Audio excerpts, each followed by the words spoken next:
Bismillahirrahmanirrahim. Assalamualaikum warahmatullahi wabarakatuh. Alhamdulillahirabbil alamin. Wassalatu wassalamu ala asrofil anbiya'i wal mursalin sayyidina wa maulana Muhammadin wa ala alihi wa sahbihi ajma'in. Amma ba'du. Perkenalkan, nama saya Jody Wiranto, NIM 1191208 2. Di sini saya kelompok 8 dengan materi wakaf perspektif mazhab Hambali. Langsung saja ke pengertian wakaf. Kata wakaf diambil dari bahasa Arab wakafa, yang artinya menahan atau berhenti atau diam di tempat. Kata wakafa fi'il madhi, yakifu fi'il mudhari'. Wakafan isim masdar, sama artinya dengan habasa yahbisu tahbisan, artinya mewakafkan. Di sini saya menjelaskan wakaf menurut Imam Hambal, menurut Imam Mazhab Imam Hambali. Menurut Imam Ahmad bin Hambal, wakaf adalah melepaskan harta yang diwakafkan dari kepemilikan wakif setelah sempurna prosedur perwakafan, yang mana wakif tidak boleh melakukan apa saja terhadap harta yang diwakafkan, baik itu menjual, mengibahkan, atau mewariskan kepada siapapun. Di sini pandangan Imam Hambal dan Imam Syafi'i jelas sama ya, dalam mengartikan atau dalam mendefinisikan wakaf. Lanjut ke poin kedua, yaitu dasar hukum wakaf. Sebenarnya di dalam PowerPoint ada tertera bahasa Arab dari Al-Quran surah Al-Baqarah ayat 261. Jadi sudah saya cantumkan, tetapi beracak kalimatnya, jadi saya hapus. Kalau bisa kawan-kawan bukalah Quran surah Al-Baqarah ayat 261. Baik, Quran Al-Baqarah ayat 261 yang berbunyi, Bismillahirrahmanirrahim. Masalul ladzina yunfaku amwalahum fi sabilillahi kamasali habbatin ambatat sab'a sanabila fi kulli subbalatin fi ma'ad habba wallahu yudha'ifu liman yasha wallahu sami'un alim. Yang artinya, perumpamaan nafkah yang dikeluarkan oleh orang yang orang yang menafkahkan hartanya di jalan Allah adalah serupa dengan sebutir benih yang menumbuhkan 7 bulir.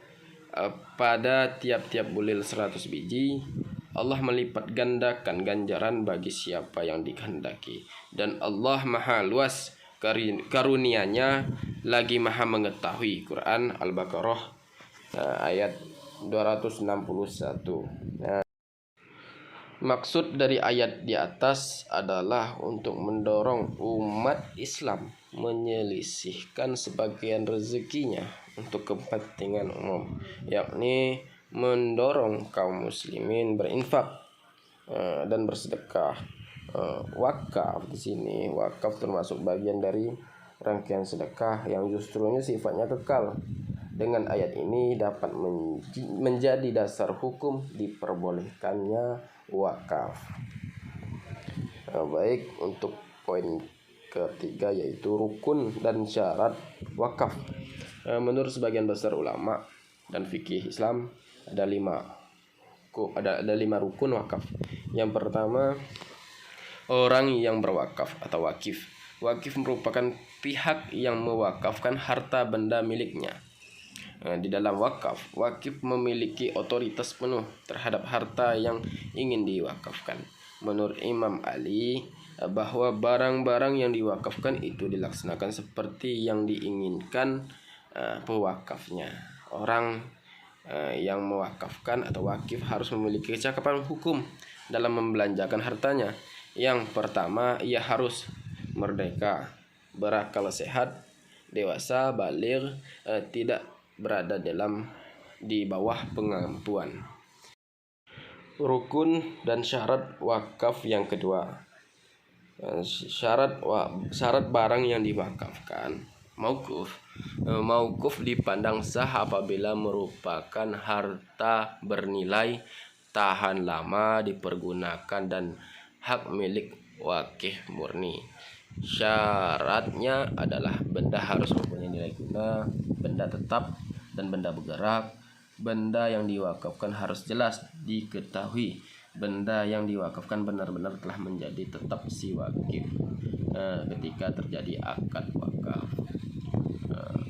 Rukun dan syarat wakaf yang ketiga, syarat mauquf alaih. Dan di dalam pasal 22 Undang-Undang Nomor 41 Tahun 2004 disebutkan dalam rangka mencapai tujuan dan fungsi wakaf, harta benda hanya dapat diperuntukkan bagi, nah ini yang pertama, sarana kegiatan ibadah.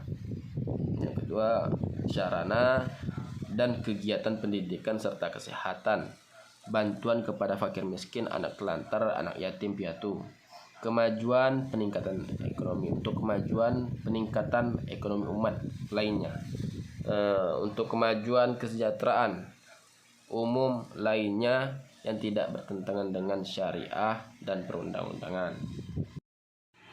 Rukun dan syarat wakaf yang keempat, pernyataan atau lafaz penyerahan wakaf, sebut singkat, atau ikrar wakaf.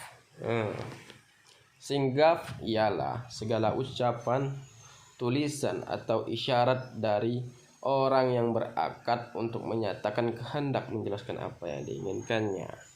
Jadi di sini lafaz bisa berbentuk ucapan, tulisan atau isyarat dalam mewakafkan seperti apa, untuk apa wakaf, kegunaannya untuk apa, sesuai keinginan yang mewakafkan. Lanjut ke poin kelima, rukun dan syarat wakaf yang kelima, syarat-syarat pengelola wakaf nazir. Dalam hal pengawasan wakaf nazir perseorangan diperlukan syarat-syarat. Yang pertama, beragama Islam, telah baligh, dewasa, dapat dipercaya, mampu secara jasmani dan rohani menyelenggarakan urusan harta wakaf, tidak terhalang melakukan perbuatan hukum, dalam kutip tidak gila dan sebagainya. Cukup sekian apa yang dapat saya jelaskan, semoga bermanfaat. Terima kasih. Akhir kata, wallahu muwafiq ila aqwamit thoriq. Assalamualaikum warahmatullahi wabarakatuh.